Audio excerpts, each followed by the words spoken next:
Tropical Cyclone Formation Update. Ang LPA-08I, na mataan sa layong 675 kilometro. Silangan ng Daet, Camarines Norte, ay mababa ang tsansang maging isang ganap na bagyo sa susunod na 24 na oras. Low Pressure Area, LPA-08I, Invest 95W. Namataan ang nasabing LPA sa layong 675 kilometro. Silangan ng Virac, Catanduanes. Sa ngayon, mababa ang tsansang maging isang ganap na bagyo sa loob ng 24 na oras. Sa ngayon, mababa ang tsansang maglandfall sa kalupaan ng bansa.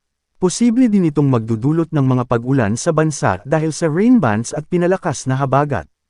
Nakakaapekto ito ngayon sa Bicol Region, Aurora, Bulacan, Quezon, at Rizal.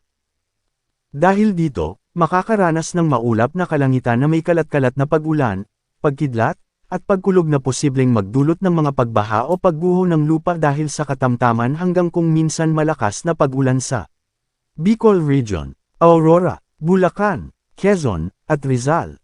Southwest Monsoon o habagat. Nakakaapekto ito ngayon sa mga kanlurang bahagi ng Central at Southern Luzon, Visayas, at ang hilagang bahagi ng Mindanao.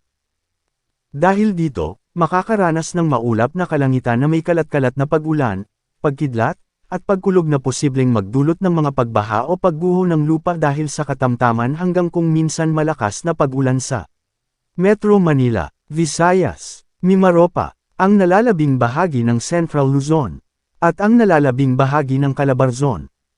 Dahil din dito, makakaranas ng bahagyang maulap hanggang maulap na kalangitan na may pulo-pulong pag-ulan o pagkidlat at pagkulog na posibleng magdulot ng mga pagbaha o pagguho ng lupa dahil sa severe thunderstorms sa Zamboanga Peninsula, Northern Mindanao, at Caraga.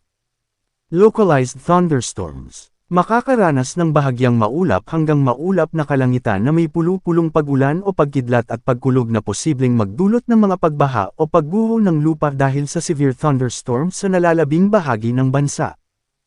Paalala, posibleng magbago pa ang forecast. Ay pinapaalalahanan ng lahat na manatiling updated sa lagay ng panahon at sa posibleng tatahakin at magiging lakas ng sama ng panahon sa susunod na mga araw. Manatiling nakatutok sa Weather Balita para sa bago pang updates, don't forget to subscribe.